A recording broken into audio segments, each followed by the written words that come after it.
Punjabi radio US ਸੁਣ ਰਹੇ ਸਾਰੇ ਸਰੋਤਿਆਂ ਨੂੰ ਬਲਵਿੰਦਰ ਕੌਰ ਵੱਲੋਂ ਪਿਆਰ ਭਰੀ ਸਤਿ ਸ਼੍ਰੀ ਅਕਾਲ। ਸਰੋਤਿਓ ਪ੍ਰੋਗਰਾਮ ਖਬਰ ਤੇ ਨਜ਼ਰ ਪ੍ਰੋਗਰਾਮ ਦੇ ਵਿੱਚ ਸਾਡੇ ਨਾਲ ਹੋਣਗੇ ਬਲਤੇਜ ਪੰਨੂ ਜੀ। ਦੱਸਣਗੇ ਭਾਰਤ ਵਿੱਚ ਪੰਜਾਬ ਦੇ ਵਿੱਚ ਕੀ ਕੁਛ ਵਾਪਰਿਆ। ਖਬਰਾਂ ਤੇ ਨਜ਼ਰ ਮਾਰਾਂਗੇ। ਖਬਰਾਂ ਤੋਂ ਪਹਿਲਾਂ ਧੰਨਵਾਦ ਸਾਡੇ ਸਪਾਂਸਰ ਦਾ ਜਿਨ੍ਹਾਂ ਨੇ ਇਸ ਪ੍ਰੋਗਰਾਮ ਨੂੰ ਸਪਾਂਸਰ ਕੀਤਾ, ਸਭ ਤੱਕ ਪਹੁੰਚਾਇਆ।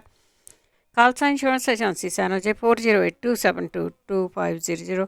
ਗੁਰਦੀਪ ਸਿੰਘ ਪਿਰਦੀ Clovis, Naam Singh Shergill Selma, Rajwinder Singh Kalu Yuba City, Manjeet Singh Deewana Fresno, Daljit Singh, Amarjit Kaur Turlock. ਬਹੁਤ ਧੰਨਵਾਦ ਕਰਦੇ ਹਾਂ ਪ੍ਰੋਗਰਾਮਾਂ ਨੂੰ ਸਪਾਂਸਰ ਕਰਦੇ ਹੋ, ਸਭ ਤੱਕ ਪਹੁੰਚਾਉਂਦੇ। ਸਾਡੇ ਨਾਲ ਜੁੜ ਚੁੱਕੇ ਨੇ ਬਲਤੇਜ ਪੰਨੂ। ਸਤਿ ਸ਼੍ਰੀ ਅਕਾਲ, ਸਵਾਗਤ ਹੈ ਜੀ। ਸਤਿ ਸ਼੍ਰੀ ਅਕਾਲ ਜੀ, ਧੰਨਵਾਦ ਜੀ, ਮਿਹਰਬਾਨੀ। ਆਤ ਜੀ ਗੱਲ ਕਰਦੇ ਹਾਂ, ਇੱਕ ਪੋਲਿਊਸ਼ਨ ਨੂੰ ਲੈ ਕੇ ਬੜਾ ਸਖਤ ਆਰਡੀਨੈਂਸ ਆਇਆ, ਉਸ ਤੇ ਚਰਚਾ ਹੋ ਰਹੀ ਹੈ। ਬਿਲਕੁਲ ਜੀ, ਐਕਚੁਅਲੀ ਇਹ ਆਰਡੀਨੈਂਸ ਜਿਹੜਾ ਜਾਰੀ ਕਰਕੇ ਕੇਂਦਰ ਦੀ ਸਰਕਾਰ ਨੇ ਰਾਸ਼ਟਰਪਤੀ ਦੀ ਮੋਹਰ ਲਵਾ ਲਈ, ਇਹਦੇ ਉੱਤੇ ਤੁਰੰਤ ਲਾਗੂ ਹੋ ਗਿਆ। ਸੁਪਰੀਮ ਕੋਰਟ ਦੇ ਵਿੱਚ ਇਹ ਪੇਸ਼ ਕੀਤਾ ਗਿਆ। ਸੁਪਰੀਮ ਕੋਰਟ ਨੇ ਇਹ ਗੱਲ ਕਹੀ ਆ ਕਿ ਉਹ ਇਹਨੂੰ ਅਜੇ ਪੜੂਗੀ। 3 ਮੈਂਬਰੀ ਬੈਂਚ ਜਿਹੜਾ, ਜਿਹਦੇ ਵਿੱਚ ਸੁਪਰੀਮ ਕੋਰਟ ਦੇ ਚੀਫ ਜਸਟਿਸ ਵੀ ਜਿਹੜੇ ਉਹ ਸ਼ਾਮਲ ਨੇ, ਇਹ ਆਖਿਆ ਕਿ ਉਹ ਵੀ ਪੜ੍ਹਨਾ ਚਾਹੁੰਦੇ ਨੇ ਇਹਨੂੰ, ਤੇ ਇਹਨੂੰ ਪਟੀਸ਼ਨ ਕਰਤਾ, ਜਿਹਨੇ ਪਟੀਸ਼ਨ ਪਾਈ ਸੀ ਪੋਲਿਊਸ਼ਨ ਨੂੰ ਲੈ ਕੇ, ਉਹ ਵੀ ਇਹਨੂੰ ਜਿਹੜਾ ਜੀ ਉਹ ਪੜ੍ਹਨਾ ਚਾਹੁੰਦਾ ਅਜੇ। ਅਗਲੇ ਸ਼ੁੱਕਰਵਾਰ ਤੱਕ ਇਹ ਜਿਹੜਾ ਜੀ ਉਹ ਰੱਖ ਲਿਆ। ਇਹਦੇ ਵਿੱਚ ਬੜੇ ਸਖਤ ਜਿਹੜੇ ਜੀ ਉਹ ਜੁਰਮਾਨੇ ਰੱਖੇ ਗਏ ਆ। 1 ਕਰੋੜ ਰੁਪਈਏ ਤੱਕ ਜੁਰਮਾਨਾ ਜਿਹੜਾ ਉਹ ਹੋ ਸਕਦਾ। 5 ਵਰ੍ਹਿਆਂ ਦੀ ਕੈਦ ਜਿਹੜੀ ਆ ਉਹ ਹੋ ਸਕਦੀ ਹੈ। ਜਿਹੜਾ ਜਾਰੀ ਜਿਹੜਾ ਆਰਡੀਨੈਂਸ ਹੈ, ਉਹਦੇ ਤਹਿਤ ਵਾਤਾਵਰਨ ਪ੍ਰਦੂਸ਼ਣ ਰੋਕ ਤੇ ਕੰਟਰੋਲ ਅਥਾਰਟੀ ਜਿਹੜੀ EPCA ਹੈ, ਉਹਨੂੰ ਭੰਗ ਕਰਕੇ ਇਹਦੀ ਥਾਂ ਦੇ ਉੱਤੇ 20 ਮੈਂਬਰੀ ਕਮਿਸ਼ਨ ਬਣਾ ਦਿੱਤਾ ਗਿਆ। ਔਰ ਇਹ ਜਿਹੜੇ ਇਹਦੇ ਵਿੱਚ ਪੰਜਾਬ, ਹਰਿਆਣਾ, ਦਿੱਲੀ, ਰਾਜਸਥਾਨ ਤੇ UP ਦੇ ਵਿੱਚ ਇਹ ਫੌਰੀ ਲਾਗੂ ਹੋ ਗਿਆ। ਇਹ ਅਹਿਮ ਇਹਦਾ ਇੱਕ ਜਿਹੜੀ ਉਹ ਪੱਖ ਹੈ, ਕਿਉਂਕਿ ਇੱਥੇ ਲਾਗੂ ਕਰਨ ਦਾ ਜਿਹੜਾ ਮਕਸਦ ਹੈ, ਵੈਸੇ ਸੁਪਰੀਮ ਕੋਰਟ ਨੇ ਜਿਹੜੀਆਂ ਟਿੱਪਣੀਆਂ ਇਹਦੇ ਵਿੱਚ ਕੀਤੀਆਂ ਨੇ ਉਹ ਵੀ ਬੜੀਆਂ ਅਹਿਮ ਨੇ। ਸੁਪਰੀਮ ਕੋਰਟ ਨੇ ਗੱਲ ਕਹੀ ਆ ਕਿ ਇਹ ਮਹਿਜ਼ ਪਰਾਲੀ ਸਾੜਨ ਦਾ ਮਾਮਲਾ ਨਹੀਂ। ਲੋਕ ਆਪਣੀਆਂ ਸੋਹਣੀਆਂ ਕਾਰਾਂ ਦੀ ਵਰਤੋਂ ਬੰਦ ਕਰਨ, ਮੋਟਰ ਬਾਈਕਾਂ ਤੇ ਨਹੀਂ, ਮੋਟਰਸਾਈਕਲਾਂ ਦੇ ਉੱਤੇ ਜਿਹੜਾ ਜੀ ਉਹ ਲੋਕਾਂ ਨੂੰ ਆਉਣਾ ਪਊਗਾ। ਇਹ ਸੁਪਰੀਮ ਕੋਰਟ ਨੇ ਟਿੱਪਣੀਆਂ ਜਿਹੜੀਆਂ ਉਹ ਕੀਤੀਆਂ ਨੇ। ਜਦੋਂ ਤੁਸੀਂ ਇਹਨੂੰ ਜਿਹੜਾ ਇਹ ਆਰਡੀਨੈਂਸ ਜਾਰੀ ਕਰ ਰਹੇ ਹੋ, ਇਹਨੂੰ ਸਿਰਫ ਪੰਜਾਬ, ਹਰਿਆਣਾ, ਦਿੱਲੀ, ਰਾਜਸਥਾਨ ਤੇ UP ਦੇ ਇੱਕ ਖੇਤਰ ਦੇ ਵਿੱਚ ਜਿਹੜਾ ਜੀ ਉਹ ਲਾਗੂ ਕਰ ਰਹੇ ਹੋ, ਤੇ ਉਹਦੀ ਨੀਤ ਜਿਹੜੀ ਹੈ ਨਾ ਉਹ ਦਿਸਦੀ ਹੈ ਕਿ ਇਹਨੂੰ ਕਿਹਦੇ ਵਾਸਤੇ ਵਰਤਿਆ ਜਾਊਗਾ। ਜੇ ਯਾਦ ਹੋਵੇ ਤਾਂ ਸ਼੍ਰੀ ਰਵੀ ਸ਼ੰਕਰ ਨੇ ਆਪਣਾ ਇੱਕ ਕੋਈ ਸਮਾਗਮ ਦਿੱਲੀ ਦੇ ਵਿੱਚ ਕਰਾਇਆ ਸੀ। NGT ਨੇ ਉਹਨੂੰ 5 ਕਰੋੜ ਰੁਪਈਆ ਫਾਈਨ ਉਸ ਵੇਲੇ ਕੀਤਾ ਸੀ। ਔਰ ਉਹਦੇ ਚੋਂ ਉਹਨੇ ਕਿੰਨੀਆਂ ਕਿਸ਼ਤਾਂ ਦਿੱਤੀਆਂ, ਕਿਹੜੀ ਕਿਸ਼ਤ ਦਿੱਤੀ, ਸਭ ਨੂੰ ਪਤਾ। ਇੱਥੇ ਬਿਆਸ ਦਰਿਆ ਦੇ ਵਿੱਚ ਇੱਕ ਵੱਡੇ ਘਰਾਣੇ ਨੇ ਜਿਹਦੀ ਸ਼ਰਾਬ ਦੀ ਫੈਕਟਰੀ ਹੈ, ਜਿਹੜਾ ਚੱਡਾ ਪਰਿਵਾਰ, ਉਹਨੇ ਜਿਹੜੀ ਰਹਿੰਦ ਖੂੰਹਦ ਸੀ ਸ਼ਰਾਬ ਵਾਲੀ, ਉਹ ਸਾਰੀ ਸੁੱਟਤੀ ਸੀ ਬਿਆਸ ਦਰਿਆ ਦੇ ਵਿੱਚ। ਕਿੰਨੇ ਜੀਵ ਜੰਤੂ ਮਰ ਗਏ ਸੀ ਉਹ ਸਭ ਨੂੰ ਯਾਦ ਹੈ। 5 ਕਰੋੜ ਰੁਪਈਆ ਜੁਰਮਾਨਾ ਕੀਤਾ ਗਿਆ ਸੀ। ਕਿੰਨਾ ਅੱਜ ਤੱਕ ਭਰਿਆ ਸਭ ਨੂੰ ਪਤਾ ਜੀ। ਮਤਲਬ ਕਿ ਜਿਹੜੀ ਇੰਡਸਟਰੀ ਜਿਹੜੀ ਆ, ਜੇ ਤਾਂ ਸਭ ਦੇ ਉੱਤੇ ਇਹ ਲਾਗੂ ਹੁੰਦਾ ਤੇ ਚੰਗੀ ਗੱਲ ਹੈ। ਤੁਸੀਂ ਇਹਦੇ ਵਿੱਚ ਜਿਹੜੇ ਜੀ ਲਿਆ ਕੇ ਕਿਸਾਨਾਂ ਨੂੰ ਇਕੱਲਿਆਂ ਨੂੰ ਜਿਹੜਾ ਉਹ ਲਪੇਟਣ ਲੱਗੇ ਹੋ, ਇਹਨੂੰ ਤੁਸੀਂ ਜਾਇਜ਼ ਜਿਹੜਾ ਜੀ ਉਹ ਨਹੀਂ ਕਹਿ ਸਕਦੇ। ਜੇ ਉਹ ਹੁਣ ਮੰਨ ਲਓ ਇਹਦੇ ਵਿੱਚ ਤੁਸੀਂ 20 ਮੈਂਬਰੀ ਇੱਕ ਕਮਿਸ਼ਨ ਕਹਿੰਦੇ ਜੀ ਬਣਾਤਾ, ਉਹਦੇ ਵਿੱਚ ਇੱਕ ਰਿਟਾਇਰਡ ਜਸਟਿਸ ਜਿਹੜੇ ਹੋਣਗੇ ਸੁਪਰੀਮ ਕੋਰਟ ਤੇ, ਤੁਸੀਂ ਉਹਨਾਂ ਨੂੰ ਤਨਖਾਹਾਂ ਦਿਓਗੇ, ਉਹਨਾਂ ਦੇ ਭੱਤੇ ਦੂਜਾ ਤੀਜਾ ਸਾਰਾ ਕਰੋਗੇ। ਇਹ ਕੰਮ ਜਿਹੜਾ ਜੀ ਉਹ ਕਿਸਾਨਾਂ ਨੂੰ ਮੁਆਵਜ਼ਾ ਦੇ ਕੇ ਵੀ ਜਿਹੜਾ ਉਹ ਕੀਤਾ ਜਾ ਸਕਦਾ ਕਿ ਜੇ ਕਿਸਾਨ ਇਕੱਲੇ ਜਿਹੜੇ ਦੀ ਉਹ ਪ੍ਰੋਬਲਮ ਆ। ਅਸਲ ਦੇ ਵਿੱਚ ਮੁਸ਼ਕਲ ਜਿਹੜੀ ਹੈ ਜੀ ਉਹ ਕਿਸਾਨਾਂ ਦਾ ਸੰਘਰਸ਼ ਇਸ ਵੇਲੇ ਜਿਹੜਾ ਉਹ ਬਣਿਆ ਹੋਇਆ। ਜਦੋਂ ਮਈ ਮਹੀਨੇ ਦੇ ਵਿੱਚ ਆਪਾਂ ਉਦੋਂ ਗੱਲ ਵੀ ਕੀਤੀ ਸੀ ਵੀ ਲੁਧਿਆਣੇ ਤੋਂ ਕੋਠੇ ਚੜ੍ਹ ਕੇ ਜਲੰਧਰ ਦਿਸਣ ਲੱਗ ਗਿਆ ਸੀ। ਔਰ ਨਾ ਸਿਰਫ ਜਲੰਧਰ ਬਲਕਿ ਪਠਾਨਕੋਟ ਵਾਲੇ ਪਹਾੜ ਵੀ ਜਿਹੜੇ ਦੀ ਉਹ ਦਿਸਣ ਲੱਗ ਗਏ ਸੀ। ਉਹ ਤਾਂ ਕੋਈ ਪਰਾਲੀ ਨਹੀਂ ਸਾੜੀ ਜਾ ਰਹੀ ਸੀ, ਉਹ ਇੰਡਸਟਰੀ ਦਾ ਧੂੰਆਂ ਸੀ ਨਾ, ਜਿਹੜਾ ਕਿ ਸਾਰਾ ਹਟ ਗਿਆ ਸੀ ਬੰਦ ਹੋਣ ਕਰਕੇ। ਇੰਡਸਟਰੀ ਵਹੀਕਲ ਜਿਹੜੇ ਉਹ ਬੰਦ ਹੋਣ ਕਰਕੇ। ਜੇ ਤਾਂ ਹਰੇਕ ਚੀਜ਼ ਦੇ ਉੱਤੇ ਇਹ ਕੱਸਿਆ ਜਾਂਦਾ ਸਕੰਜਾ, ਟਰੱਕ ਜਿਹੜੇ ਧੂੰਆਂ ਛੱਡਦੇ ਫਿਰਦੇ ਨੇ, 3 ਵੀਲਰ ਜਿਹੜੇ ਨਿਰਾ ਧੂੰਆਂ ਛੱਡਦੇ ਫਿਰਦੇ ਨੇ, ਇੰਡਸਟਰੀ ਜਿਹੜੀ ਆ ਉਹਦੀਆਂ ਚਿਮਨੀਆਂ ਤੋਂ ਨਿਕਲਦਾ ਜ਼ਹਿਰੀਲਾ ਧੂੰਆਂ ਖਤਰਨਾਕ ਹੈ। ਇੰਡਸਟਰੀ ਦੇ ਵੱਲੋਂ ਪਾਣੀ ਦੇ ਵਿੱਚ ਪਾਇਆ ਜਾ ਰਿਹਾ ਗੰਦ ਜਿਹੜਾ ਜੀ ਉਹ ਖਤਰਨਾਕ ਹੈ। ਉਹਦੇ ਤੇ ਕੋਈ ਸੁਣਵਾਈ ਜਿਹੜੀ ਜੀ ਉਹ ਨਹੀਂ ਹੋਣੀ। ਹੁਣ ਇਹ ਆਰਡੀਨੈਂਸ ਲਿਆ ਕੇ ਬਾਹਰ ਜਿਹੜਾ ਵੀ ਉਹ ਕੱਢ ਕੇ ਰੱਖ ਦਿੱਤਾ, ਜਿਹਦੇ ਤਹਿਤ ਕਿਸਾਨਾਂ ਦੇ ਉੱਤੇ ਅੱਜ ਤੋਂ ਤੁਸੀਂ ਕਹਿ ਲਓ ਪਰਚੇ ਦਰਜ ਹੋਣ। ਜੀ ਬਹੁਤਾ ਸ਼ਿਕੰਜਾ ਤੇ ਪੰਜਾਬ ਵਾਲਿਆਂ ਤੇ ਕੱਸਣਾ ਹੈ ਨਾ। ਅੱਗੇ ਗੱਲ ਕਰਦੇ ਹਾਂ, ਪੂਰੇ ਮੁਲਕ ਦੇ ਵਿੱਚੋਂ ਪੰਜਾਬ ਨੂੰ ਜਾਣ ਵਾਲੀਆਂ ਮਾਲ ਗੱਡੀਆਂ ਦੀ ਬੁਕਿੰਗ ਬੰਦ ਹੈ। ਦੇਖੋ ਜਿਹੜਾ ਇਹ ਇਹ ਠੀਕ ਹੈ, ਟ੍ਰੇਨ ਟਰੈਕ ਜਿਹੜੇ ਸੀਗੇ ਜੀ ਉਹ ਰੋਕੇ ਕਿਸਾਨਾਂ ਨੇ। ਮੁੜ ਕੇ ਜਿਹੜਾ ਸੀਗਾ ਜਦੋਂ ਬਿੱਲ ਇੱਕ ਲਿਆਂਦੇ ਪੰਜਾਬ ਨੇ, ਤਾਂ ਇਹ ਅਪੀਲ ਕੀਤੀ ਗਈ ਕਿ ਚਾਹੇ ਉਹ DAP ਖਾਦ ਹੈ, ਚਾਹੇ ਕੋਲਾ ਜਾਂ ਜਿਹੜੀਆਂ ਬਾਕੀ ਜ਼ਰੂਰੀ ਵਸਤਾਂ ਨੇ, ਉਹ ਨਹੀਂ ਜਿਹੜੀਆਂ ਉਹਨਾਂ ਦੀ ਮੁਸ਼ਕਿਲ ਜਿਹੜੀ ਆਉਣੀ ਸ਼ੁਰੂ ਹੋ ਗਈ। ਇਸ ਕਰਕੇ ਮਾਲ ਗੱਡੀਆਂ ਨੂੰ ਆਉਣ ਦਿੱਤਾ ਜਾਵੇ, ਟ੍ਰੇਨ ਟਰੈਕ ਜਿਹੜੇ ਆ ਉੱਥੋਂ ਉੱਠ ਜਾਓ, ਕਿਸਾਨ ਉੱਠ ਗਏ। ਇੱਕ ਦੋ ਦਿਨ ਜਿਹੜੀਆਂ ਸੀਗੀਆਂ ਜੀ ਉਹ ਗੱਡੀਆਂ ਚੱਲੀਆਂ, ਉਸ ਤੋਂ ਬਾਅਦ ਕੇਂਦਰ ਦੀ ਸਰਕਾਰ ਨੇ ਇਹ ਗੱਡੀਆਂ ਬੰਦ ਕਰ ਦਿੱਤੀਆਂ। ਹੁਣ ਜਿਹੜਾ ਕੇਂਦਰੀ ਰੇਲਵੇ ਮੰਤਰਾਲੇ ਨੇ ਪੰਜਾਬ ਦੇ ਵਿੱਚ ਮਾਲ ਗੱਡੀਆਂ ਦੀ ਨਵੀਂ ਬੁਕਿੰਗ ਜਿਹੜੀ ਆ ਉਹ ਪੂਰੇ ਦੇਸ਼ ਵਿੱਚੋਂ ਬੰਦ ਕਰ ਦਿੱਤੀ ਹੈ। ਖਾਦ ਕੰਪਨੀਆਂ ਨੇ ਹਰਿਆਣੇ ਲਈ ਮਾਲ ਗੱਡੀਆਂ ਦੀ ਬੁਕਿੰਗ ਲੈਣੀ ਸ਼ੁਰੂ ਕਰਤੀ ਹੈ ਤਾਂ ਕਿ ਸੜਕੀ ਰਾਹ ਵਰਤ ਕੇ ਹਰਿਆਣੇ ਤੋਂ ਪੰਜਾਬ ਤੱਕ DAP ਖਾਦ ਪੰਜਾਬ ਜਿਹੜੀ ਉਹ ਲਿਆਂਦੀ ਜਾ ਸਕੇ। ਪੰਜਾਬ ਦੇ ਖਾਦ ਤੇ ਕੋਲੇ ਦੇ ਲੋਡਿੰਗ ਜਿਹੜੀ ਆ ਉਹਦੇ 200 ਰੈਕ ਦੂਜੇ ਸੂਬਿਆਂ ਦੇ ਵਿੱਚ ਖੜੇ ਆ, ਜਿਨ੍ਹਾਂ ਦਾ ਕਿਰਾਇਆ ਰੇਲਵੇ ਲੈ ਚੁੱਕਾ ਹੈ। ਰੇਲਵੇ ਦੇ ਪ੍ਰਾਈਵੇਟ ਰਾਜਪੁਰਾ ਥਰਮਲ ਦੇ ਵਿੱਚ 11 ਖਾਲੀ ਰੈਕ ਜਿਹੜੇ ਉਹ ਫਸੇ ਹੋਏ ਆ, ਕਿਉਂਕਿ ਥਰਮਲ ਦੇ ਬਾਹਰ ਰੇਲ ਮਾਰਗ ਦੇ ਉੱਤੇ ਕਿਸਾਨਾਂ ਦਾ ਧਰਨਾ ਜਿਹੜਾ ਚੱਲ ਰਿਹਾ। ਇੱਕ ਰੈਕ ਮੋਗੇ ਦੇ ਵਿੱਚ ਅਡਾਨੀ ਦੇ ਸਾਈਲੋ ਪਲਾਂਟ ਦੇ ਵਿੱਚ ਖੜਾ। ਅਸਲ ਦੇ ਵਿੱਚ ਗੁੱਸਾ ਇਹਦਾ ਹੀ ਹੈ, ਜਿਹੜਾ ਇਹਦੇ ਸਾਈਲੋ ਦੇ ਵਿੱਚ ਜਿਹੜਾ ਵੀ ਉਹ ਰੋਕ ਲਿਆ ਗਿਆ ਸੀ, ਉੱਥੇ ਧਰਨਾ ਲਾਤਾ ਪੱਕਾ ਜਿਹੜਾ ਵੀ ਉਹ ਕਿਸਾਨਾਂ ਨੇ। ਰੇਲਵੇ ਨੇ ਪੰਜਾਬ ਤੋਂ ਬਾਕੀ ਸਾਰੇ ਰੈਕ ਬਾਹਰ ਜਿਹੜੇ ਵੀ ਉਹ ਕੱਢ ਲਿਆ। ਪੰਜਾਬ ਦੇ ਵਿੱਚ ਇਸ ਵੇਲੇ 2 ਦਰਜਨ ਰੇਲਵੇ ਸਟੇਸ਼ਨਾਂ ਦੇ ਉੱਤੇ ਕਿਸਾਨ ਬੈਠੇ ਆ, ਜਿਹੜੇ ਪਹਿਲਾਂ ਰੇਲ ਮਾਰਗਾਂ ਦੇ ਉੱਤੇ ਬੈਠੇ ਸੀ। ਬੇਸ਼ੱਕ ਕਿਸਾਨਾਂ ਨੇ ਰੇਲ ਮਾਰਗ 5 ਨਵੰਬਰ ਤੱਕ ਖਾਲੀ ਕਰਤੇ ਸੀ, ਪਰ ਕੇਂਦਰ ਸਰਕਾਰ ਨੇ ਪੰਜਾਬ ਦੇ ਵਿੱਚ ਮਾਲ ਗੱਡੀਆਂ ਦੀ ਆਵਾਜਾਈ ਬੰਦ ਜਿਹੜੀ ਵੀ ਉਹ ਕਰ ਦਿੱਤੀ ਸੀ। ਰੇਲਵੇ ਦਾ ਜਿਹੜਾ ਸੀਨੀਅਰ ਅਧਿਕਾਰੀ ਹੈ ਜੀ ਉਹ ਇਹ ਕਹਿੰਦਾ ਹੈ ਕਿ ਪੰਜਾਬ ਦੇ ਵਾਸਤੇ ਮਾਲ ਗੱਡੀਆਂ ਦੀ ਨਵੀਂ ਬੁਕਿੰਗ ਬੰਦ ਕਰ ਦਿੱਤੀ ਗਈ ਹੈ, ਕਿਉਂਕਿ ਪਹਿਲਾਂ ਹੀ ਲੋਡਡ ਮਾਲ ਗੱਡੀਆਂ ਜਿਹੜੀਆਂ ਨੇ ਉਹ ਰਾਹ ਦੇ ਵਿੱਚ ਖੜੀਆਂ ਨੇ। ਉਹ ਕਹਿੰਦਾ ਕਿ ਸਟੇਸ਼ਨ ਜਿਹੜੇ ਆ ਉਹ ਘਿਰੇ ਹੋਣ ਕਰਕੇ ਜਿਹੜਾ ਵੀ ਇੱਥੇ ਅੱਗੋਂ ਨਹੀਂ ਹੋਰ ਜਿਹੜੀਆਂ ਉਹ ਤੋਰੀਆਂ ਜਾ ਸਕਦੀਆਂ, ਕਿ ਉਹ ਜੇ ਇਹਨਾਂ ਨੇ ਕਿਸਾਨਾਂ ਨੇ ਗਾਂਹ ਨਾ ਜਾਣ ਦਿੱਤੀਆਂ ਤੇ ਫਿਰ ਉਹਨਾਂ ਨੂੰ ਕਿਵੇਂ ਅੱਗੇ ਜਿਹੜਾ ਉਹ ਤੋਰਿਆ ਜਾਊਗਾ, ਜਿਹਦੇ ਕਰਕੇ ਉਹ ਬਹਾਨਾ ਇਹ ਲਾਇਆ ਜਾ ਰਿਹਾ ਕਿ ਸਟੇਸ਼ਨ ਭਰ ਗਏ, ਅਸੀਂ ਉੱਥੋਂ ਅੱਗੇ ਜਿਹੜਾ ਜੀ ਕਿਵੇਂ ਭੇਜਾਂਗੇ। ਇਸ ਕਰਕੇ ਸਾਰੀ ਬੁਕਿੰਗ ਜਿਹੜੀ ਆ ਜੀ ਉਹ ਬੰਦ ਕਰ ਦਿੱਤੀ ਗਈ ਆ ਪੰਜਾਬ ਨੂੰ, ਸਿਰਫ ਜਿਹੜੀਆਂ ਆਉਣ ਵਾਲੀਆਂ ਗੱਡੀਆਂ। ਇੰਡੀਅਨ ਪੋਟਾਸ਼ ਲਿਮਟਿਡ ਜਿਹੜੀ ਆ ਜੀ ਉਹ ਇਹ ਕਹਿੰਦੀ ਹੈ ਕਿ ਹਰਿਆਣਾ ਲਈ ਮਾਲ ਗੱਡੀਆਂ ਦੀ ਉਹ ਬੁਕਿੰਗ ਕਰਵਾ ਰਿਹਾ, ਕਿਉਂਕਿ ਪੰਜਾਬ ਦੀ ਮਾਲ ਗੱਡੀਆਂ ਦੀ ਬੁਕਿੰਗ ਮਿਲਣੀ ਬੰਦ ਹੋ ਗਈ ਹੈ। ਕੰਪਨੀ ਦੇ 3 ਰੈਕ ਜਿਹੜੇ ਆ ਜੀ ਉਹ ਡੱਬ ਵਾਲੀ, ਯਮੁਨਾ ਨਗਰ ਤੇ ਕੈਥਲ ਪਹੁੰਚੇ ਆ, ਜਿੱਥੋਂ ਸੜਕੀ ਰਾਹ ਰਾਹੀਂ ਖਾਦ ਜਿਹੜੀ ਉਹ ਲਿਆਂਦੀ ਜਾ ਰਹੀ ਹੈ। ਔਰ ਸਰਕਾਰ ਦੇ ਵੱਲੋਂ 70% ਜਿਹੜਾ ਬਾਰਦਾਨਾ ਉਹ ਚੌਲ ਮਿੱਲਾਂ ਨੂੰ ਪੁਰਾਣਾ ਵਰਤਣ ਦੀ ਪ੍ਰਵਾਨਗੀ ਦਿੱਤੀ ਗਈ ਹੈ। ਔਰ ਬਾਰਦਾਨੇ ਦੀ ਕੇਂਦਰ ਸਰਕਾਰ ਨੂੰ ਚੌਲਾਂ ਦੀ ਸਪਲਾਈ ਦੇਣ ਵੇਲੇ ਦਿੱਕਤ ਜਿਹੜੀ ਆ ਉਹ ਆ ਸਕਦੀ ਹੈ। ਜਿਹੜੇ ਕਿਸਾਨ ਨੇ ਉਹ ਇਹ ਕਹਿੰਦੇ ਆ ਕਿ ਉਹਨਾਂ ਨੇ ਰੇਲ ਟਰੈਕ ਜਿਹੜੇ ਦੀ ਰੇਲ ਮਾਰਗ ਖਾਲੀ ਕਰਤੇ ਸੀਗੇ, ਔਰ ਉਹਨਾਂ ਨੇ ਤਾਂ ਜਿਹੜੇ ਆਪਣੇ ਧਰਨੇ ਨੇ ਉਹ ਰਿਲਾਇੰਸ ਪੰਪਾਂ, ਟੋਲ ਪਲਾਜ਼ਿਆਂ ਵਗੈਰਾ ਦੇ ਉੱਤੇ ਜਿਹੜੇ ਉਹ ਰੱਖੇ ਹੋਏ ਆ, ਇਹਨਾਂ ਨੂੰ ਛੱਡ ਦਿੱਤਾ ਸੀ। ਹਾਂ, ਜਿਹੜੇ ਕਿਸਾਨ ਨੇ ਉਹ ਕਿਉਂਕਿ ਰੇਲਵੇ ਸਟੇਸ਼ਨਾਂ ਦੇ ਉੱਤੇ ਜ਼ਰੂਰ ਬੈਠੇ ਆ। ਹੁਣ ਕੇਂਦਰ ਦੀ ਸਰਕਾਰ ਦੀ ਅੜੀ ਇਹ ਆ ਕਿ ਇਹਨਾਂ ਨੂੰ ਰੇਲਵੇ ਸਟੇਸ਼ਨਾਂ ਤੋਂ ਉਠਾਇਆ ਜਾਵੇ, ਜਾਂ ਜਿਹੜੇ ਟ੍ਰੇਨ ਟਰੈਕਾਂ ਦੇ ਉੱਤੇ ਬੈਠੇ ਸੀ ਉਹਦੇ ਨੇੜੇ ਜਿੱਥੇ ਇਹ ਮੋਰਚੇ ਲਾ ਕੇ ਬਹਿ ਗਏ ਉੱਥੋਂ ਵੀ ਇਹਨਾਂ ਨੂੰ ਉਠਾਇਆ ਜਾਵੇ, ਤਾਂ ਕਿ ਜਿਹੜੇ ਟ੍ਰੇਨ ਟਰੈਕ ਕਲੀਅਰ ਕਰਾਉਣ ਤੋਂ ਬਾਅਦ ਕੇਂਦਰ ਦੀ ਸਰਕਾਰ ਜਿਹੜੀ ਮਾਲ ਗੱਡੀਆਂ ਦੇ ਨਾਲ ਨਾਲ ਜਿਹੜੀ ਪੈਸੇਂਜਰ ਟ੍ਰੇਨ ਨੇ ਉਹਨਾਂ ਨੂੰ ਵੀ ਜਿਹੜਾ ਵੀ ਉਹ ਲਿਆ ਸਕੇ, ਜਦੋਂ ਕਿ ਕਿਸਾਨ ਇਹ ਕਹਿੰਦੇ ਆ ਕਿ ਉਹਨਾਂ ਨੇ ਪੈਸੇਂਜਰ ਗੱਡੀਆਂ ਨਹੀਂ ਆਉਣ ਦੇਣੀਆਂ। ਸੋ ਹੁਣ ਜਿਹੜੀ ਬੁਕਿੰਗ ਹੈ ਉਹ ਕੰਪਲੀਟ ਬੰਦ ਕਰ ਦਿੱਤੀ ਗਈ ਹੈ ਪੰਜਾਬ ਦੇ ਵਾਸਤੇ ਵੀ। ਇੱਕ ਕਿਸਮ ਦੇ ਨਾਲ ਤੁਸੀਂ ਕਹਿ ਲਓ ਕਿ ਰੇਲ ਮਾਰਗ ਦੇ ਰਾਹੀਂ ਪੰਜਾਬ ਨੂੰ ਕੱਟ ਦਿੱਤਾ ਗਿਆ ਜੀ। ਦੂਜੀ ਤਰ੍ਹਾਂ ਵੀ ਕੱਟਣ ਦੀਆਂ ਤਿਆਰੀਆਂ ਤਾਂ ਜ਼ਰੂਰ ਹੋਣਗੀਆਂ। ਅੱਗੇ 4 ਤਰੀਕ ਨੂੰ ਪੰਜਾਬ ਦੇ ਮੁੱਖ ਮੰਤਰੀ ਮਿਲਣਗੇ ਰਾਸ਼ਟਰਪਤੀ ਨੂੰ। ਜਿਹੜੇ ਬਿੱਲ ਪਾਸ ਕੀਤੇ ਸੀਗੇ ਜੀ ਵਿਧਾਨ ਸਭਾ ਦੇ ਵਿੱਚ, ਉਹਨੂੰ ਲੈ ਕੇ ਜਿਹੜੀਆਂ ਤੁਸੀਂ ਕਹਿ ਲਓ ਕਿ ਇਹ ਮਿਲਣਾ ਹੈ ਤਾਂ ਖਾਨਾ ਪੂਰਤੀ ਆ। ਉਹ ਬਿੱਲ ਜਿਹੜੇ ਆ ਪਏ ਆ ਇੱਥੇ ਹੀ ਇਹਦੇ ਰਾਜਪਾਲ ਦੇ ਉਹ ਕੋਲੇ। ਉਹਨਾਂ ਨੇ ਜਿਹੜਾ ਇਜਲਾਸ, ਜਿਹੜਾ ਵਿਧਾਨ ਸਭਾ ਦਾ ਇਜਲਾਸ ਸੀਗਾ, ਉਹਦੇ ਵਿੱਚ ਪਾਸ ਕੀਤੇ ਗਏ ਜਿਹੜੇ ਖੇਤੀ ਸੋਧ ਬਿੱਲ ਸੀ, ਇਹਨਾਂ ਨੂੰ ਸਹਿਮਤੀ ਦਿਵਾਉਣ ਦੇ ਵਾਸਤੇ 4 ਤਰੀਕ ਨੂੰ ਰਾਸ਼ਟਰਪਤੀ ਰਾਮਨਾਥ ਕੋਵਿੰਦ ਨੂੰ ਮਿਲਣ ਜਿਹੜਾ ਵੀ ਉਹ ਜਾਣਗੇ। ਮੁੱਖ ਮੰਤਰੀ ਕੈਪਟਨ ਅਮਰਿੰਦਰ ਸਿੰਘ ਨੇ ਅਪੀਲ ਕੀਤੀ ਆ ਸਿਆਸੀ ਪਾਰਟੀਆਂ ਦੇ ਵਿਧਾਇਕਾਂ ਨੂੰ, ਸਾਰਿਆਂ ਦੇ ਨੂੰ, ਕਿ ਵਿਧਾਨ ਸਭਾ ਦੇ ਵੱਲੋਂ ਪਾਸ ਕੀਤੇ ਗਏ ਖੇਤੀ ਸੋਧ ਬਿੱਲਾਂ ਤੇ ਸਹਿਮਤੀ ਲਈ 4 ਨਵੰਬਰ ਨੂੰ ਰਾਸ਼ਟਰਪਤੀ ਨੂੰ ਮਿਲਣ ਜਾਣ ਦੇ ਵਾਸਤੇ ਉਹਨਾਂ ਦੇ ਨਾਲ ਚੱਲਣ।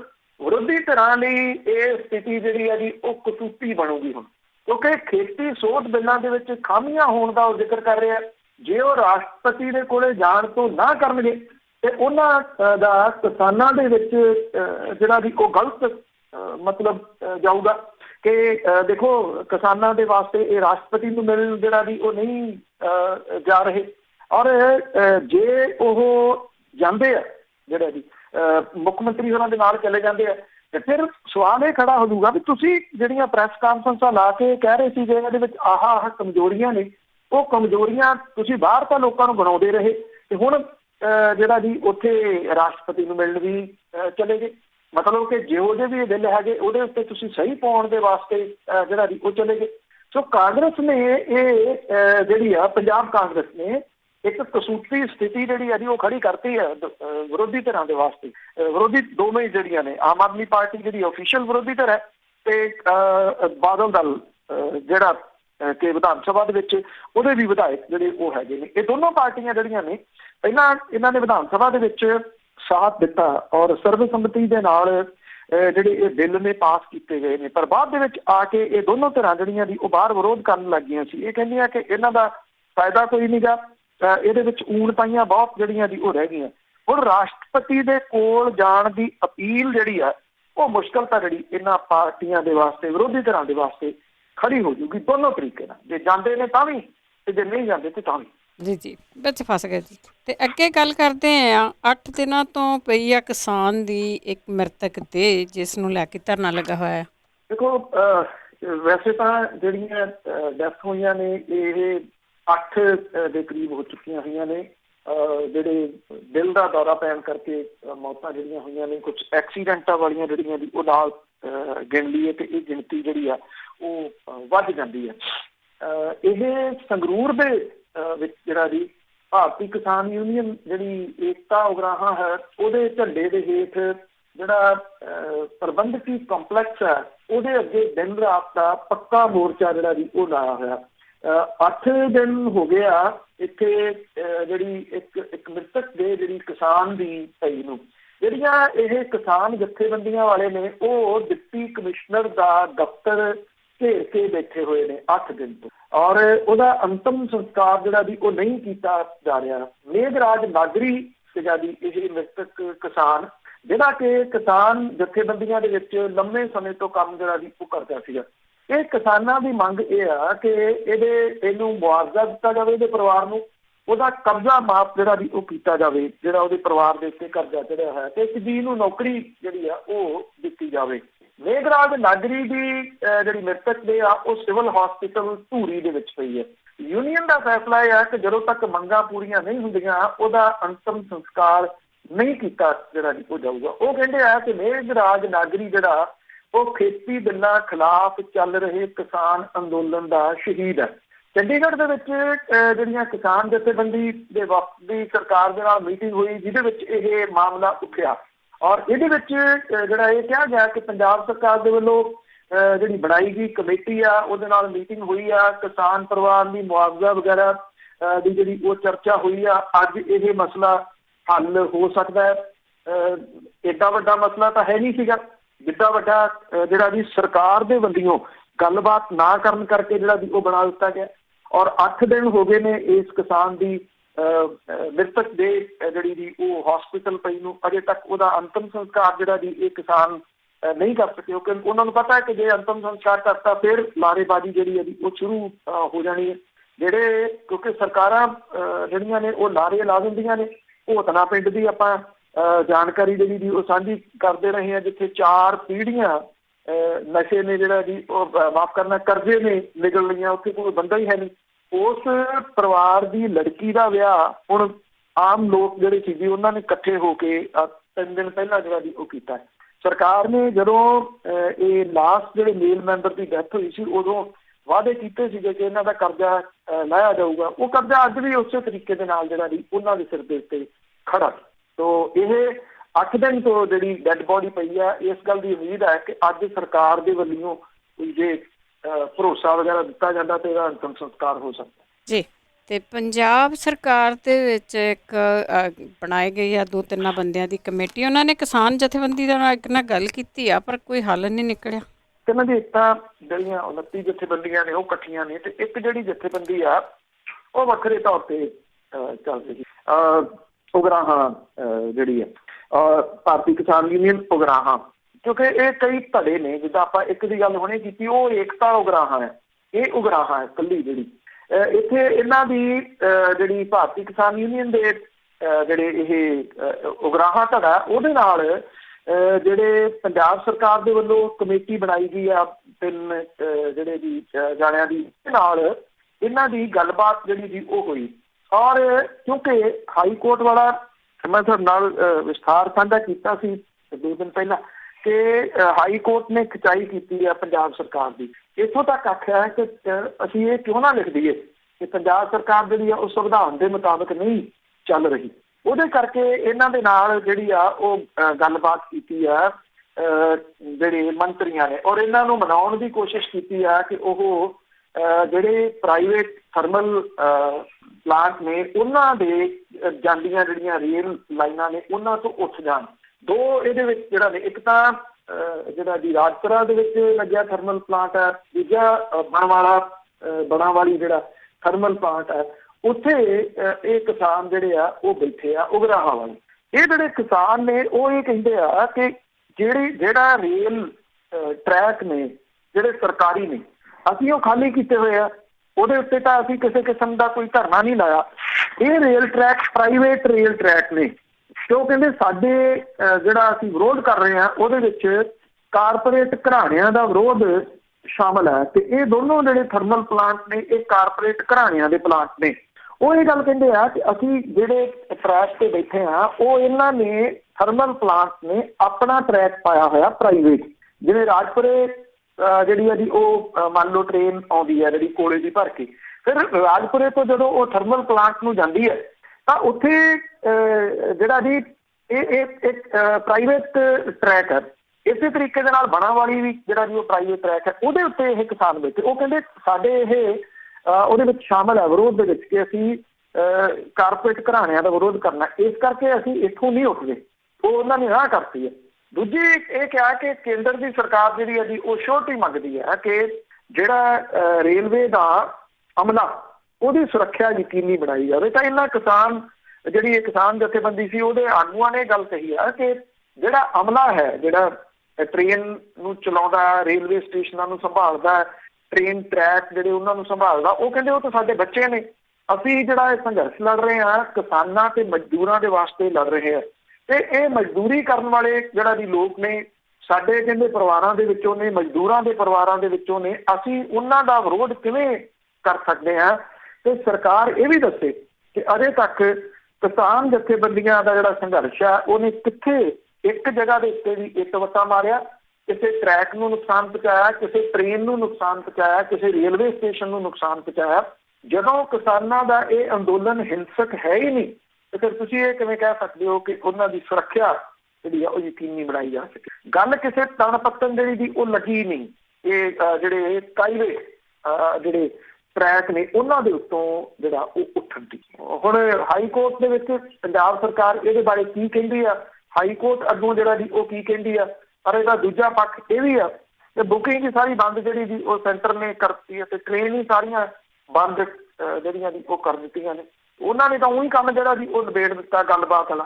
ਸੋ ਗੱਲਬਾਤ ਪੰਜਾਬ ਸਰਕਾਰ ਜਿਹੜੀ ਆ ਉਹ ਆਪਣੀ ਸਕਿਨ ਸੇਵ ਕਰਨ ਦੇ ਵਾਸਤੇ ਕਰ ਰਹੀ ਆ, ਜਿਹੜਾ ਕਿ ਜਵਾਬ ਉਹਨੂੰ ਅਦਾਲਤ ਦੇ ਵਿੱਚ ਦੇਣਾ ਪੈਣਾ ਜੀ। ਇਹ ਤਾਂ ਚਾਹੁੰਦੇ ਆ ਕਿ ਪੰਜਾਬ ਦੇ ਵਿੱਚ ਕੋਈ ਇਸ ਤਰ੍ਹਾਂ ਦੀ ਘਟਨਾ ਵਾਪਰੀ ਨਹੀਂ, ਜਿਸ ਦਾ ਇਹਨਾਂ ਨੇ ਜਵਾਬ ਦਿੱਤਾ। ਅੱਗੇ ਗੱਲ ਕਰਦੇ ਹਾਂ ਖੇਤੀ ਕਾਨੂੰਨਾਂ ਨੂੰ ਪ੍ਰਚਾਰਨ ਦੇ ਵਾਸਤੇ ਹੁਣ ਆਕਾਸ਼ਵਾਣੀ ਰੇਡੀਓ ਦਾ ਸਹਾਰਾ ਲਿਆ ਜਾ ਰਿਹਾ। ਕੋਈ ਤਰੀਕਾ ਲੱਭ ਨਹੀਂ ਰਿਹਾ ਕੇਂਦਰ ਦੀ ਜਿਹੜੀ ਸਰਕਾਰ ਹੈ ਉਹਨੂੰ ਕਿ ਕਿਵੇਂ ਇਹ ਪ੍ਰਚਾਰਿਆ ਜਾਵੇ। ਡਿਊਟੀਆਂ ਤਾਂ ਭਾਰਤੀ ਜਨਤਾ ਪਾਰਟੀ ਨੇ ਆਪਣੇ ਆਗੂਆਂ ਦੀਆਂ ਜਿਹੜੀਆਂ ਜੀ ਉਹ ਲਾਈਆਂ ਨੇ। ਜਿਹੜੇ ਜਗਤ ਪ੍ਰਕਾਸ਼ ਨੱਡਾ ਨੇ ਕੌਮੀ ਪ੍ਰਧਾਨ ਭਾਜਪਾ ਦੇ, ਉਹਨੇ ਜਿਹੜੀ ਪੰਜਾਬ ਭਾਜਪਾ ਦੀ ਇਕਾਈ ਦੀ ਕੋਰ ਕਮੇਟੀ ਦੇ ਨਾਲ 3 ਘੰਟੇ ਮੀਟਿੰਗ ਜਿਹੜੀ ਹੈ ਜੀ ਉਹ ਕੀਤੀ ਹੈ। ਕਿਸਾਨ ਅੰਦੋਲਨ, ਅਮਨ ਕਾਨੂੰਨ ਦੀ ਵਿਵਸਥਾ ਦੇ ਬਾਰੇ ਜਿਹੜੀ ਜੀ ਉਹ ਗੱਲਬਾਤ ਕੀਤੀ ਜਿਹੜਾ ਜੀ ਉਹ ਗਈ ਹੈ।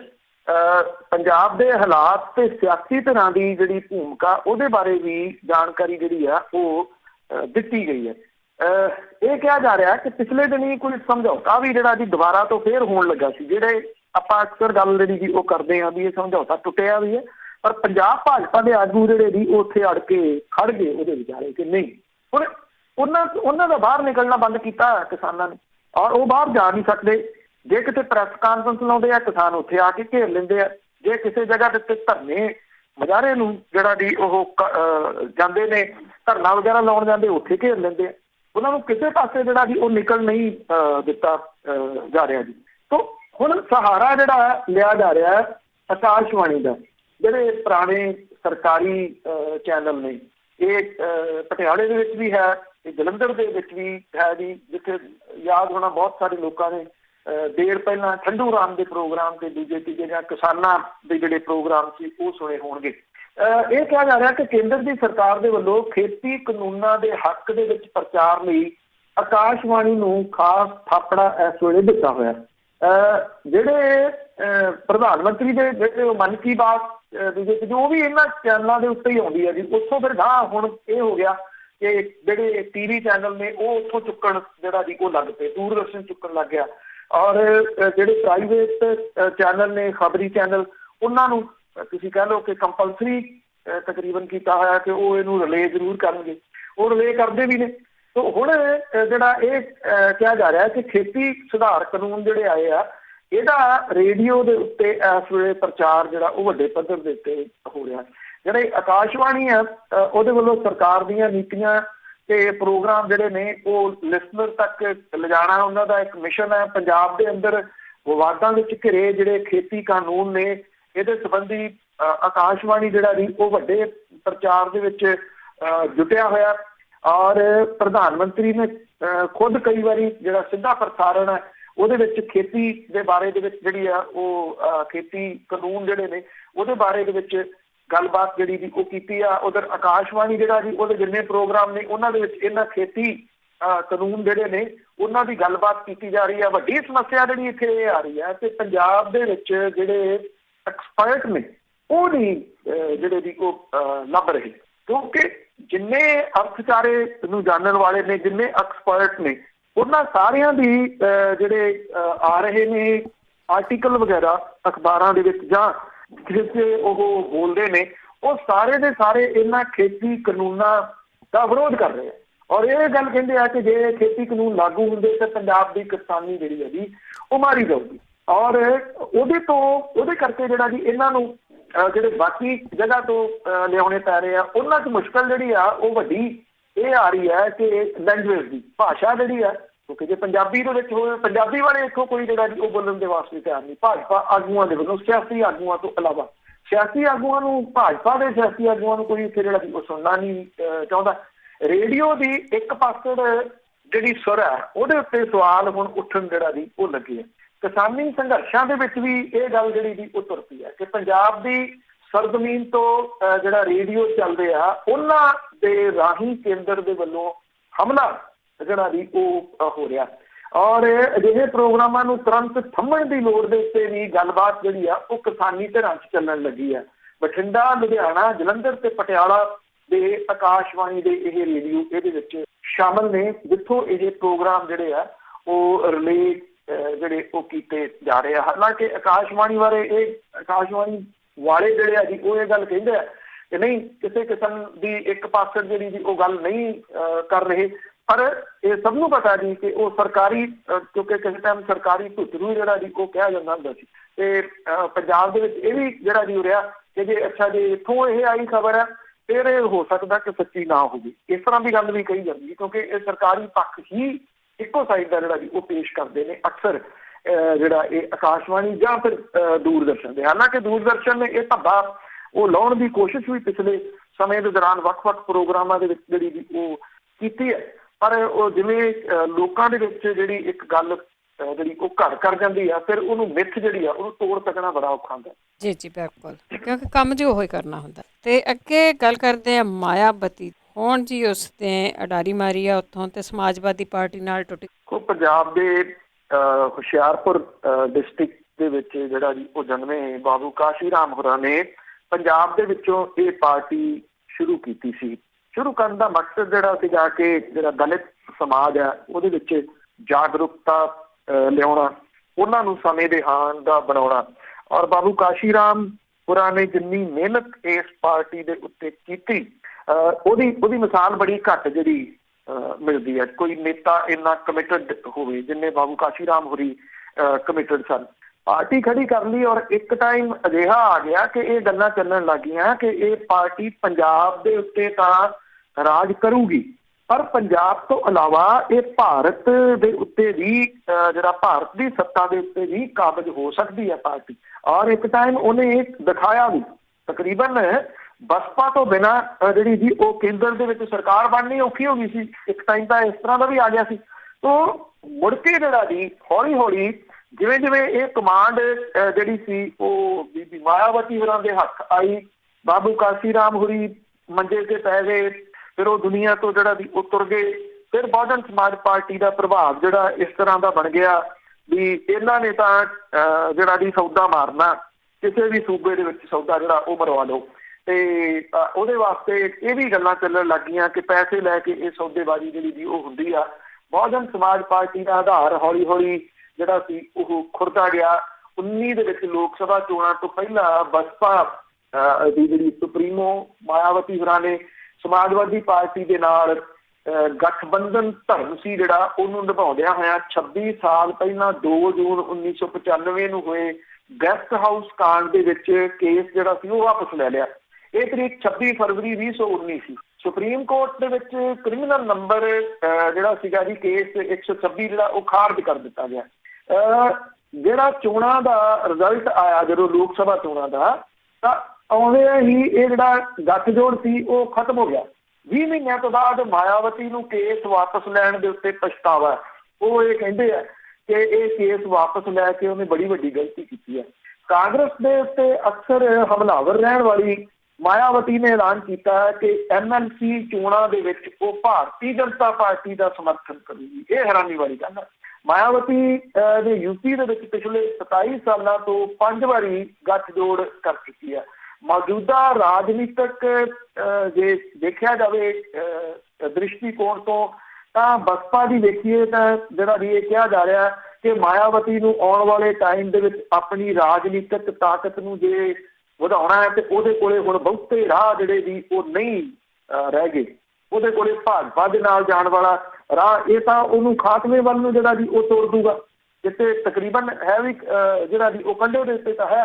2007 ਦੇ ਵਿੱਚ ਸੋਸ਼ਲ ਇੰਜੀਨੀਅਰਿੰਗ ਫਾਰਮੂਲਾ ਅਪਣਾਉਂਦਿਆਂ ਹੋਇਆ ਦਲਿਤ ਤੇ ਉੱਚ ਜਾਤਾਂ ਵਾਲੇ ਜਿਹੜੇ ਵੋਟ ਸੀ ਉਹਨਾਂ ਨੂੰ ਜਿੱਤ ਕੇ ਸੱਤਾ ਦੇ ਵਿੱਚ ਆਈ ਮਾਇਆਵਤੀ ਨੇ 2012 ਦੇ ਵਿੱਚ ਵਿਧਾਨ ਸਭਾ ਚੋਣਾਂ ਦੇ ਵਿੱਚ ਜਦੋਂ ਉਤਰੀ ਤਾਂ ਉਹਦੇ ਕੋਲੇ 80 ਸੀਟਾਂ ਜਿਹੜੀਆਂ ਵੀ ਉਹ ਰਹਿ ਗਈਆਂ। ਔਰ ਇਸ ਤੋਂ ਬਾਅਦ 17 ਦੇ ਵਿੱਚ ਵਿਧਾਨ ਸਭਾ ਚੋਣਾਂ ਹੋਈਆਂ ਤਾਂ ਬਸਪਾ 2012 ਦੇ ਵਿੱਚ 80 ਸੀਟਾਂ ਦੇ ਉੱਤੇ ਕਾਬਜ਼ ਸੀ, ਉਹ 18 ਸੀਟਾਂ ਦੇ ਉੱਤੇ ਜਿਹੜੀ ਜੀ ਉਹ ਆ ਗਈ। ਬਸਪਾ ਦੇ ਜਿਹੜਾ ਜੀ ਉਹ ਹੇਠਾਂ ਨੂੰ ਜਾਣ ਦਾ ਸਿਲਸਿਲਾ ਰੁਕਿਆ ਨਹੀਂ। ਲੋਕ ਸਭਾ ਚੋਣਾਂ ਤੋਂ ਪਹਿਲਾਂ 12 ਜਨਵਰੀ 2019 ਨੂੰ ਬਸਪਾ ਨੇ ਪੁਰਾਣੇ ਜ਼ਿਲ੍ਹੇ ਸ਼ਿਕਵੇ ਜਿਹੜੇ ਸੀ ਉਹ ਭੁੱਲ ਕੇ ਸਮਾਜਵਾਦੀ ਪਾਰਟੀ ਦੇ ਨਾਲ ਗੱਠਜੋੜ ਕਰ ਲਿਆ। ਦੋਵੇਂ ਪਾਰਟੀਆਂ ਗੈਸਟ ਹਾਊਸ ਕਾਂਡ ਦੇ 26 ਸਾਲ ਬਾਅਦ ਇਕੱਠੀਆਂ ਆ ਗਈਆਂ। ਰਿਜ਼ਲਟ ਚੰਗੇ ਨਹੀਂ ਆਏ। ਗੱਠਜੋੜ ਦੀ ਬਦੌਲਤ ਮਾਇਆਵਤੀ ਨੂੰ 10 ਸੀਟਾਂ ਮਿਲੀਆਂ ਸਿਰਫ, ਹਾਲਾਂਕਿ 14 ਦੇ ਵਿੱਚ ਉਹ ਜ਼ੀਰੋ ਦੇ ਉੱਤੇ ਜਿਹੜੀ ਉਹ ਸਿਮਟ ਗਈ ਸੀ। ਇਹਦੇ ਬਾਵਜੂਦ ਪ੍ਰਦੇਸ਼ ਦੇ ਵਿੱਚ, ਉੱਤਰ ਪ੍ਰਦੇਸ਼ ਦੇ ਵਿੱਚ ਬਸਪਾ ਦੀ ਰਾਜਨੀਤਿਕ ਸਥਿਤੀ ਬਿਹਤਰ ਨਹੀਂ ਹੈ। ਉਹਦਾ ਨਤੀਜਾ ਰਾਜ ਸਭਾ ਚੋਣਾਂ ਦੇ ਦੌਰਾਨ ਉਹਦੇ 7 ਵਿਧਾਇਕ ਸਮਾਜਵਾਦੀ ਪਾਰਟੀ ਦੇ ਪਾਲੇ 'ਚ ਚਲੇ ਗਏ। ਮਾਇਆਵਤੀ ਨੇ ਇਹਨਾਂ ਨੂੰ ਜਿਹੜਾ ਵੀ ਉਹ ਸਸਪੈਂਡ ਕਰ ਦਿੱਤਾ। ਔਰ ਹੁਣ ਜਿਹੜੀ ਦੀ ਮਾਇਆਵਤੀ ਇਹ ਕਹਿ ਰਹੀ ਆ ਕਿ ਉਹ ਜਿਹੜਾ ਜੀ ਭਾਰਤੀ ਜਨਤਾ ਪਾਰਟੀ ਦੀ ਜਿਹੜਾ ਉਹ ਮਦਦ ਕਰੂਗੀ। ਮਾਇਆਵਤੀ ਦੇ ਕੋਲੇ ਸ਼ੁਰੂ ਦੇ ਵਿੱਚ ਦਲਿਤ ਤੇ ਮੁਸਲਿਮ ਵੋਟ ਬੈਂਕ ਵੱਡਾ ਜਿਹੜਾ ਜੀ ਉਹਦਾ ਗੱਠਜੋੜ ਸੀਗਾ, ਪਰ ਹੁਣ ਮੁਸਲਿਮ ਵੋਟ ਬੈਂਕ ਉਹਦੇ ਤੋਂ ਖਿਸਕ ਰਿਹਾ। 7 ਬਾਕੀ ਜਿਹੜੇ ਵਿਧਾਇਕ ਨੇ ਉਹਨਾਂ ਦੇ ਵਿੱਚੋਂ 3 ਮੁਸਲਿਮ ਵਿਧਾਇਕ ਨੇ। ਉਹਨਾਂ ਦਾ ਇਹ ਕਹਿਣਾ ਕਿ ਮਾਇਆਵਤੀ ਭਾਜਪਾ ਦੀ ਮਦਦ ਦੇ ਨਾਲ ਆਪਣਾ ਕੈਂਡੀਡੇਟ ਰਾਜ ਸਭਾ ਦੇ ਵਿੱਚ ਭੇਜ ਰਹੀ ਹੈ। ਅਸੀਂ ਭਾਜਪਾ ਦੀ ਸਪੋਰਟ ਨਹੀਂ ਕਰ ਸਕਦੇ, ਜਿਹਦੇ ਕਰਕੇ ਇਹ ਬਗਾਵਤ ਜਿਹੜੀ ਹੈ ਜੀ ਉਹ ਕੀਤੀ ਹੈ। ਮਾਇਆਵਤੀ ਦੇ ਕੋਲੇ ਨਵਾਂ ਸਮੀਕਰਨ ਬਣਾਉਣ ਦਾ ਰਾਹ ਬਹੁਤਾ ਬਚਦਾ ਨੀਗਾ ਤੇ ਉਹ ਤਾਂ ਕਰਕੇ ਸ਼ਾਇਦ ਉਹਨੇ ਇਹ ਪੱਤਾ ਜਿਹੜਾ ਵੀ ਖੇਡਿਆ ਉਹ ਭਾਰਤੀ ਜਨਤਾ ਪਾਰਟੀ ਦੀ ਮਦਦ ਜਿਹੜੀ ਜੀ ਉਹ ਕਰੂਗੀ। ਭਾਰਤੀ ਜਨਤਾ ਪਾਰਟੀ ਦੇ ਨਾਲ ਜੇ ਉਹ ਜਾਂਦੀ ਹੈ, ਜਿਹੜਾ ਉਹਨੇ ਐਲਾਨ ਕੀਤਾ, ਤਾਂ ਸਵਾਲ ਇਹ ਹੋਊਗਾ ਕਿ ਫਿਰ ਦਲਿਤ ਭਾਈਚਾਰੇ ਨੂੰ ਉਹ ਕਿਵੇਂ ਸਮਝਾਊਗੀ ਕਿ ਉਹਨੇ ਭਾਰਤੀ ਜਨਤਾ ਪਾਰਟੀ ਦੀ ਸਪੋਰਟ ਜਿਹੜੀ ਹੈ ਜੀ ਉਹ ਕਿਉਂ ਕੀਤੀ। ਯੂਪੀ ਦੇ ਵਿੱਚ ਰਾਜ ਸਭਾ ਦੀ ਖਾਲੀ ਹੋਈਆਂ 10 ਸੀਟਾਂ ਦੇ ਵਿੱਚੋਂ ਭਾਜਪਾ ਨੇ ਸਿਰਫ ਆਪਣੇ 8 ਜਿਹੜੇ ਉਮੀਦਵਾਰ ਲਾਹੇ ਤੇ ਬਸਪਾ ਨੇ ਆਪਣਾ ਕੈਂਡੀਡੇਟ ਜਿਹੜਾ ਵੀ ਉਹ ਉਤਾਰਤਾ ਤੇ ਸਾਫ਼ ਹੋ ਗਿਆ ਕਿ ਬਸਪਾ ਭਾਜਪਾ ਦੇ ਸਮਰਥਨ ਦੇ ਨਾਲ ਆਪਣਾ ਕੈਂਡੀਡੇਟ ਰਾਜ ਸਭਾ ਦੇ ਵਿੱਚ ਭੇਜਣਾ ਚਾਹੁੰਦੀ ਹੈ। ਐਕਸ਼ਨ ਦਾ ਰਿਐਕਸ਼ਨ ਹੋ ਗਿਆ। ਵਿਰੋਧ ਦੇ ਵਿੱਚ ਬਸਪਾ ਦੇ 7 ਵਿਧਾਇਕ ਜਿਹੜੇ ਸੀ ਉਹ ਬਾਗੀ ਹੋ ਗਏ। ਨਾਲ ਹੀ ਮੈਸੇਜ ਇਹ ਵੀ ਚਲੇ ਗਿਆ ਕਿ ਬਸਪਾ ਤੇ ਭਾਜਪਾ ਇੱਕੋ ਥਾਲੀ ਦੇ ਹੁਣ ਚੱਟੇ ਵੱਟੇ ਨੇ। ਉਧਰ ਜਿਹੜੀ ਪ੍ਰਿਯੰਕਾ ਗਾਂਧੀ ਵਾਡਰਾ ਹੈ, ਉਹਨੇ ਟਵੀਟ ਇਸ ਮਾਮਲੇ ਦੇ ਉੱਤੇ ਕੀਤਾ, ਇਹ ਖਬਰ ਨਾਲ ਜਿਹੜੀ ਦੀ ਲਾ ਕੇ ਕਿ ਉਹ ਭਾਰਤੀ ਜਨਤਾ ਪਾਰਟੀ ਦੀ ਮਦਦ ਕਰੂਗੀ। ਉਹਨੇ ਨਾਲ ਇਹ ਗੱਲ ਲਿਖੀ ਵੀ ਅਜੇ ਵੀ ਕੁਝ ਕਹਿਣਾ ਬਾਕੀ ਹੈ ਜੀ। ਤੇ ਅਖੀਰ ਦੇ ਵਿੱਚ ਬਿਹਾਰ ਦੇ ਵਿੱਚ ਜੋ ਇਲੈਕਸ਼ਨਾਂ ਹੋ ਰਹੀਆਂ ਉਸ ਨੂੰ ਲੈ ਕੇ ਕਰਦੇ ਆ, ਉੱਥੇ ਦੇ ਜ਼ਿਲ੍ਹਾ ਮੰਗੇਰ ਦੇ ਵਿੱਚ ਖਲਬਲੀ ਐਕਚੁਅਲੀ ਵੀ ਜਿਹੜੀਆਂ ਇਹ ਮੂਰਤੀਆਂ ਵਿਸਰਜਨ ਜਿਹੜੀਆਂ ਕਰਦੇ ਨੇ, ਪਾਣੀ ਦੇ ਵਿੱਚ ਰੋੜਦੇ ਆ, ਉਹਨੂੰ ਲੈ ਕੇ ਇਹ ਮਾਮਲਾ ਜਿਹੜਾ ਆਇਆ ਸੀਗਾ ਸਾਹਮਣੇ। ਔਰ ਉਦੋਂ ਬਾਅਦ ਇਹਦੀ ਵੀਡੀਓ ਜਿਹੜੀ ਵਾਇਰਲ ਹੋਈ ਸੀ, ਜਿਹਦੇ ਵਿੱਚ ਜਿਹੜੀ ਇੱਥੇ ਮੂਰਤੀ ਵਿਸਰਜਨ ਦੇ ਜਲੂਸ ਦੇ ਦੌਰਾਨ 26 ਅਕਤੂਬਰ ਦੀ ਰਾਤ ਨੂੰ ਜਿਹੜਾ ਸੀ ਇੱਕ ਜਗ੍ਹਾ ਦੇ ਉੱਤੇ ਇਕੱਠੇ ਹੋਏ ਜਿਹੜੇ ਲੋਕ ਸੀ, ਉਹਨਾਂ ਨਾਲ ਬਹੁਤ ਬੁਰੇ ਤਰੀਕੇ ਦੇ ਨਾਲ ਪੁਲਿਸ ਨੇ ਕੁਟਾਪਾ ਕੀਤਾ, ਫਾਇਰਿੰਗ ਕਰਤੀ। ਇੱਕ ਬੰਦੇ ਦੀ ਮੌਤ ਹੋ ਗਈ ਬਿਹਾਰ ਦੇ ਵਿੱਚ। ਔਰ ਉਦੋਂ ਬਾਅਦ ਇਹ ਸਾਰਾ ਕੁਝ ਜਿਹੜਾ ਜੀ ਇਹ ਭੜਕ ਪਿਆ ਮੁੰਗੇਰ ਦੇ ਵਿੱਚ ਜਿਹੜਾ ਜੀ। ਔਰ ਹਾਲਾਂਕਿ ਅਫਵਾਹਾਂ ਬੜੀਆਂ ਫੈਲੀਆਂ, ਇੱਦਾਂ ਦੀਆਂ ਅਫਵਾਹਾਂ ਜਿਹੜੀਆਂ ਜੀ ਫੈਲ ਗਈਆਂ ਕਿ ਕਿਸੇ ਜਗ੍ਹਾ ਤੋਂ ਇਹ ਆਇਆ ਕਿ ਇੰਨੇ ਬੰਦੇ ਮਰ ਗਏ, ਇੰਨੇ ਬੰਦੇ ਜਿਹੜਾ ਜੀ ਉਹ ਮਰ ਗਏ। ਹੁਣ ਜਿਹੜੀ ਰਚਨਾ ਪਾਟਿਲ ਹੈ ਉਹਨੂੰ ਮੁੰਗੇਰ ਦਾ ਨਵਾਂ DM ਲਾਇਆ ਗਿਆ। ਮਾਨਵਜੀਤ ਸਿੰਘ ਢਿੱਲੋਂ ਆ, ਉਹਨੂੰ SP ਜਿਹੜਾ ਵੀ ਉਹ ਬਣਾਇਆ ਗਿਆ। ਇਹ ਇੰਨੀ ਜਿਹੜੀ ਉਹ ਤੇਜ਼ੀ ਹੋਈ ਜਾਂ ਹਾਲਾਤ ਇੰਨੇ ਖਰਾਬ ਹੋ ਗਏ ਕਿ ਇਹਨਾਂ ਨੂੰ ਹੈਲੀਕਾਪਟਰ ਦੇ ਰਾਹੀਂ ਤੁਰੰਤ ਇਸ ਡਿਸਟ੍ਰਿਕਟ ਦੇ ਵਿੱਚ ਭੇਜਿਆ ਗਿਆ, ਕਿਉਂਕਿ ਜੇ ਸੜਕੀ ਰਾਹ ਥਾਣੀ ਜਾਂਦੇ ਤੇ ਇਹਨਾਂ ਨੂੰ ਘੱਟੋ ਘੱਟ 4 ਘੰਟੇ ਲੱਗ ਜਾਣੇ ਸੀ। ਇਹ ਆਖਿਆ ਗਿਆ ਕਿ ਤੁਰੰਤ ਇਹ ਜਾ ਕੇ ਉੱਥੇ ਆਪਣੀਆਂ ਡਿਊਟੀਆਂ ਸੰਭਾਲਣ, ਉਹਦੇ ਲਈ ਹੈਲੀਕਾਪਟਰ ਦਾ ਪ੍ਰਬੰਧ ਕੀਤਾ ਗਿਆ। ਜਿਹੜੇ ਬੰਦੇ ਦੀ ਮੌਤ ਹੋਈ ਸੀ ਫਾਇਰਿੰਗ ਦੇ ਵਿੱਚ, ਪੁਲਿਸ ਦੀ ਫਾਇਰਿੰਗ ਦੇ ਵਿੱਚ, ਉਹਦੇ ਨਾਂ ਦੇ ਉੱਤੇ ਇੱਕ ਨਵਾਂ ਸੰਗਠਨ ਖੜਾ ਹੋ ਗਿਆ, ਜਸਟਿਸ ਫॉर ਅਨੁਰਾਗ ਦੀ ਮੌਤ ਹੋਈ ਸੀ। ਇਹਨਾਂ ਨੇ ਜਿਹੜਾ ਸੀ ਵਿਜਿਆ ਚੌਕ ਦੇ ਵਿੱਚ ਧਰਨਾ ਦਿੱਤਾ। ਇਹਦੇ ਵਿੱਚ ਜਿਹੜਾ ਜ਼ਖਮੀ ਇੱਕ ਹੋਰ ਵਿਅਕਤੀ ਦੀ ਮੌਤ ਦੀ ਅਫਵਾਹ ਉੱਡ ਪਈ ਤੇ ਉਹਦੇ ਨਾਲ ਜਸਟਿਸ ਫॉर ਅਨੁਰਾਗ ਦੇ ਜਿਹੜੇ ਮੈਂਬਰ ਸੀ ਉਹਨਾਂ ਦੇ ਨਾਲ ਭੀੜ ਜਿਹੜੀ ਉਹ ਇਕੱਠੀ ਹੋ ਗਈ। ਇਹ ਜਿਹੜਾ ਹਜੂਮ ਸੀਗਾ ਇਹ ਵਿਜੇ ਚੌਕ ਤੋਂ ਨਿਕਲ ਕੇ ਭੀੜ ਦੀ ਸ਼ਕਲ ਦੇ ਵਿੱਚ ਕੋਤਵਾਲੀ ਥਾਣਾ ਪਹੁੰਚ ਗਿਆ। ਪੁਲਿਸ ਦੇ ਖਿਲਾਫ ਨਾਅਰੇ ਲਾਏ ਔਰ ਪੁਲਿਸ ਜਿਹੜੀ ਭੀੜ ਨੇ ਪਥਰਾਓ ਕੀਤਾ, ਪੁਲਿਸ ਦੇ ਤੇ ਥਾਣੇ ਨੂੰ ਅੱਗ ਲਾਤੀ। ਫਿਰ ਭੀੜ ਨੇ ਇੱਕ ਇੱਕ ਕਰਕੇ 5 ਥਾਣੇ ਤੇ SP ਦਫ਼ਤਰ ਦੇ ਉੱਤੇ ਹਮਲਾ ਬੋਲ ਦਿੱਤਾ। ਇਹਦੇ ਵਿੱਚ ਵਾਸੂਦੇਵਪੁਰ, OP ਤੇ ਮੁਫਸਿਲ ਥਾਣਾ ਜਿਹੜਾ ਸੀਗਾ ਉਹ ਸ਼ਾਮਲ ਹੈ, ਜਿੱਥੇ ਇਹਨਾਂ ਦੀ ਭੰਨ ਤੋੜ ਕੀਤੀ ਗਈ। ਜਿਹੜੇ ਥਾਣੇ ਦੇ ਅੰਦਰ ਖੜੇ ਵਹੀਕਲ ਸੀ ਉਹਨਾਂ ਨੂੰ ਅੱਗਾਂ ਲਾਤੀਆਂ ਗਈਆਂ। ਕੋਤਵਾਲੀ ਥਾਣੇ ਦੇ ਕੋਲੇ ਪੁਲਿਸ ਨੇ 3 ਰਾਉਂਡ ਫਾਇਰਿੰਗ ਜਿਹੜੀ ਕੀਤੀ, ਲਾਠੀ ਚਾਰਜ ਕਰਨਾ ਪਿਆ। ਭੀੜ ਨੇ ਸ਼ਾਮ ਤੱਕ ਬਾਜ਼ਾਰ ਥਾਣੇ ਦੇ ਕੋਲੇ ਨਾਅਰੇਬਾਜ਼ੀ ਤੇ ਪਥਰਾਓ ਕੀਤਾ। ਨਾਰਾਜ਼ ਲੋਕਾਂ ਨੇ SP ਦਫ਼ਤਰ ਦੇ ਉੱਤੇ ਪਥਰਾਓ ਕਰਤਾ। ਇਸ ਤੋਂ ਬਾਅਦ ਪੂਰਬ ਸਰਾਏ OP ਤੇ ਵਾਸੂਦੇਵਪੁਰ OP ਥਾਣੇ ਦੇ ਵਿੱਚ ਤੋੜ-ਫੋੜ ਤੇ ਅੱਗਾਂ ਜਿਹੜੀਆਂ ਜੀ ਉਹ ਲਾਈਆਂ ਗਈਆਂ। ਪੁਲਿਸ ਪ੍ਰਸ਼ਾਸਨ ਇਹਦੇ ਪਿੱਛੇ ਰਾਜਨੀਤਿਕ ਸਾਜ਼ਿਸ਼ ਦਾ ਇਸ਼ਾਰਾ ਵੀ ਜਿਹੜਾ ਜੀ ਉਹ ਕਰ ਰਿਹਾ। ਤੁਰੰਤ ਜਿਹੜਾ ਜੀ ਉਹ ਬਦਲਣੇ ਪਏ। SP ਲਿਪੀ ਸਿੰਘ ਤੇ DM ਰਜੇਸ਼ ਮੀਣਾ ਨੂੰ ਹਟਾਇਆ ਗਿਆ ਔਰ ਇਹਨਾਂ ਦੀ ਜਗ੍ਹਾ ਦੇ ਉੱਤੇ ਰਚਨਾ ਪਾਟਿਲ ਨੂੰ ਮੁੰਗੇਰ ਦਾ DM ਤੇ ਮਾਨਵਜੀਤ ਸਿੰਘ ਢਿੱਲੋਂ ਨੂੰ SP ਜਿਹੜਾ ਜੀ ਉਹ ਬਣਾਇਆ ਗਿਆ। ਅਜੇ ਹਾਲਾਤ ਜਿਹੜੇ ਵੀ ਥੋੜੇ ਕਾਬੂ ਦੇ ਹੇਠ ਨੇ, ਪਰ ਜਿਹੜਾ ਉੱਥੇ ਡਰ ਦਾ ਮਾਹੌਲ ਜਿਹੜਾ ਸੀ ਉਹ ਵੱਡਾ ਉਸੇ ਤਰੀਕੇ ਦੇ ਨਾਲ ਬਣਿਆ ਹੋਇਆ। ਛੋਟੀ ਜਿਹੀ ਘਟਨਾ ਤੋਂ ਜਿਹੜੀ ਗੱਲ ਨੂੰ ਲੈ ਕੇ ਸ਼ੁਰੂ ਹੋਈ ਜਿਹੜੀ ਹਿੰਸਾ ਸੀਗੀ, ਉਹਨੇ ਥਾਂ ਦੇ ਸੇ ਕਈ ਥਾਣੇ ਜਿਹੜੇ ਆ ਜੀ ਉਹਨਾਂ ਨੂੰ ਅੱਗ ਲਾ ਕੇ ਸਾੜ ਦਿੱਤੇ। ਜੀ ਬਹੁਤ ਧੰਨਵਾਦ ਬਲਤੇਜ ਪੰਨੂ ਜੀ। ਮਿਹਰਬਾਨੀ ਜੀ, ਧੰਨਵਾਦ ਜੀ, ਸਤਿ ਸ਼੍ਰੀ ਅਕਾਲ। ਸਤਿ ਸ਼੍ਰੀ ਅਕਾਲ ਜੀ। ਸਰੋਤੇ ਸਨ ਬਲਤੇਜ ਪੰਨੂ ਜੀ ਸਾਡੇ ਨਾਲ ਜੁੜਦੇ ਨੇ, ਕਰਦੇ ਨੇ ਖਬਰਾਂ। ਇਸੇ ਦੇ ਨਾਲ ਸਾਡਾ ਅੱਜ ਦਾ ਬੁਲਟਨ ਇੱਥੇ ਸਮਾਪਤ। ਬਲਵਿੰਦਰ ਕੌਰ ਵੱਲੋਂ ਆਪ ਸਭ ਨੂੰ ਹੀ ਪਿਆਰ ਭਰੀ ਸਤਿ ਸ਼੍ਰੀ ਅਕਾਲ।